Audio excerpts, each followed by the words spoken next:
What? What? These videos are satiric reviews. You don't have to agree, but don't bitch about it. Hey there, it's me, the social injustice warrior, the Infuso, and my voice is still completely annihilated, which is why I currently sound like Stephen Hawking's. So filling in for me today is Xhaoz Williams. What's up, you dressed up champion Xhaoz here, filling in for Infuso, who's sick as shit and can't speak.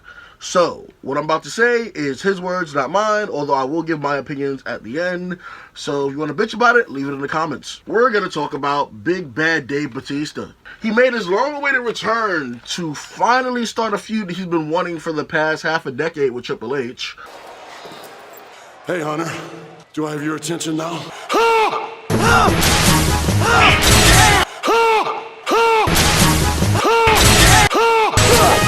And here's why V thinks it might fail. Going back to Batista's last full-time run with the company, not the Batista era, we'll talk about that, but his 2010 era. He played a babyface for the vast majority and it got stale. So therefore, they turned him into a heel. Because the initial feuds with Triple H and The Undertaker were good, but that's pretty much the only moments of brilliance that we can really remember from that run. When they turned him heel, it was fucking awesome. He was able to do something that only before Kurt Angle could do. Look intimidating and also be a crybaby bitch at the same time.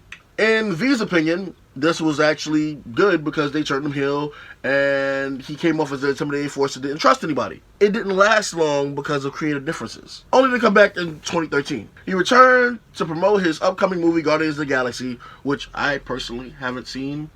But from the clips of them in the Avengers movies, I'm pretty sure I should sit my ass down at some point and watch it. Now, WWE, thinking that everybody would be a fan of Drax, the Destroyer, decided to let him come back as a babyface. Not realizing that this was the peak of wrestling fans hating part-time guys coming in, winning titles, and then leaving. Like, they clearly forgot that people hated when The Rock did it to CM Punk. But WWE is good at WWE. Bringing back Batista is a good guy. Looking for another title just wasn't a good call.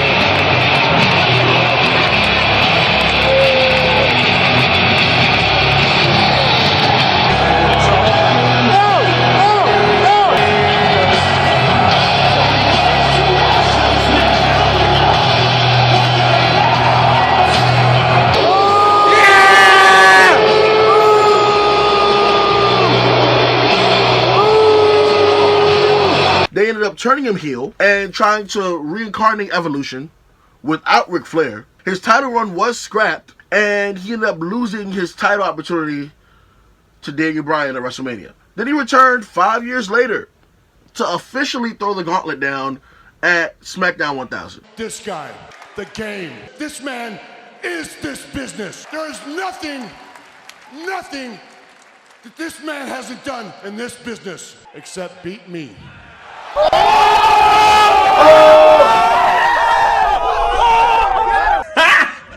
Got him!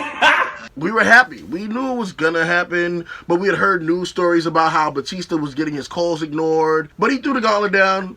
Triple H gave him the look of like, yeah, I'm gonna kick your ass at WrestleMania. And then he popped his titty at Crown Jewel. So we didn't know if it was really gonna happen or not. At Ric Flair's 70th birthday celebration, it happened. Batista beat up a 70-year-old man, to which Triple H ran out trying to find Batista, couldn't find him, and then we just were treated to about a good minute of Ric Flair trying to do his best moaning Shane McMahon impression. Relax.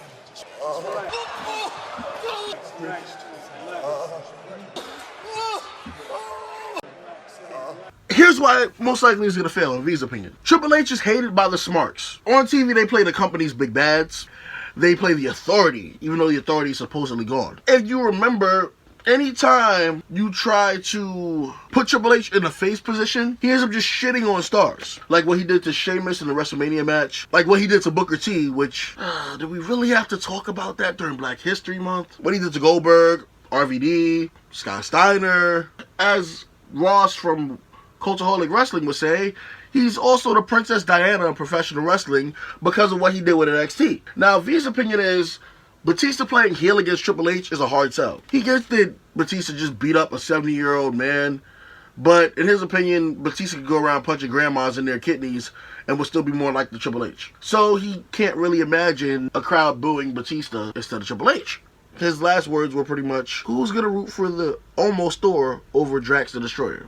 I just wanted to add that the public perspective on Dave Batista is overwhelming positive. When people think of Batista, they think of Drax. They don't think WWE bad guy. They think Marvel superhero. And a major demographic in wrestling, especially in the WWE, is children. Do you really buy kids cheering for the almost Thor over Drax the Destroyer? Not to mention, alleged smart fans like Dave to his brutal honesty, humbleness, and just overall laid-back aura. Triple H is hated by smarks and marks alike. The casual fans don't like him because he's the big bad corporate suit who constantly uses his influence and authority to belittle top stars and up-and-coming names. It's a role he's great at because of how natural he is in it. Smarks hate Triple H because he's spent years and years burying names in order to put himself over. He's someone who a lot feel way too much stock has been put into. Hogging the spotlight and even coming out of retirement on numerous occasions just to beat whatever big name was present. Though to be fair, smarks also love him because his smart booking, strategic storytelling, and fantastic character development has really put the NXT brand over the top. And this is where I take my glasses off because I can stop reading the script. He refused to follow the script. V, you're wrong. Think about it. People love Batista, but they also love the storyline itself. For one, Batista's not coming back for a title. So we don't have to worry about Marks being mad about him coming back for a title and being a part-timer. But two, Batista just has this natural aura that makes him a good heel. Especially in the land of little men. Now he can just be that big badass with that old school feel that he has. If you remember, Batista's 50 years old. He's been doing this for a while. And he started late. He could play that old school role of, oh, I remember a time when it was only big guys that did this and that, but you're out here with NXT and you're bringing all these little men to start wrestling and win titles. You got Daniel Bryan on SmackDown turning the prestigious leather championship belt into something that's smokable, and he can say all this shit. And he can play the perfect heel. He just looks like a jackass, especially with those skinny jeans. I feel like Triple H could play the role of a face. He's done it before. He did it with Randy Orton playing heel when his wife got kissed and RKO'd and handcuffed. He could do it. I feel like, personally, if WWE doesn't fuck it up, which they're getting better at not fucking shit up, if they don't fuck it up, it'll be a good feud, and then Batista will have the send-off that he's been desiring for the past 5 years. Now, if they keep on stressing the fact that WWE didn't return his calls and that Triple H didn't notice him, then it could come out bad. But if you remember what I just read and what you said in your own words, Batista is one of the few people who could be intimidating and a crybaby bitch at the same time. So he could actually keep mentioning, oh, you didn't call me, you didn't do this, you didn't do that, I tried to contact you and whatever, and still come off as a heel. He come off as the annoying girlfriend that Triple H just kept ignoring. But anyway, this is your XWF champion, Xhaoz. You can follow me on Facebook at Xhaoz Films. That's XHAOZ Films. You can follow me on YouTube at Xhaoz Films. XHAOZ Films. And if you like music and instrumentals, you can follow me at Xhaoz Records. XHAOZ Records. Sign it off. Get well soon, V. If you guys have some free time, check out Xhaoz's content. He puts together some really funny skits like the following. Hey, babe. Yeah, what's good? Remember when I did that thing earlier? Yeah. You mean when you ate my gooch? Felt great. Even though you got a little bit of dingleberry in your tongue. Yo, bro, I got a big date ahead of me, so I'm gonna borrow your vest. That's cool? Sure. Cool. Hey, bro. What? Can I borrow your hamster? You want a hamster? Bring him back, I promise. Alright, fine. Just be careful with him. Hey, yo, bro, I'm gonna borrow your couch real quick. What? My couch? Hold up. Hey, you'd do anything for me, right? Yeah. Anything. Yeah.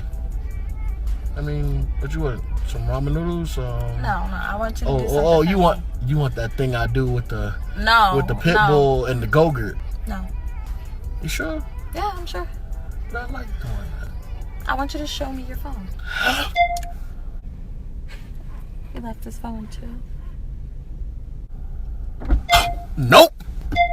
So with that being said, I'm the social injustice warrior V Infuso, and if you like the words that came out of my mouth hole and you too want to become a VTard, don't forget to like and subscribe. There's plenty more where this video came from. Follow me on Twitter because, hell, why not? It's not considered stalking if it's on the internet, am I right? And don't forget to join the Discord. I don't have anything catchy to add to that, but just join it. Just go do it. And if you have a free moment of time and a free $1 to spare, then head over to my Patreon, where for just $1, you too could help keep this boat afloat. And if you don't have that $1, but you do have a free moment of time, then hit the share button. It will help me out tremendously.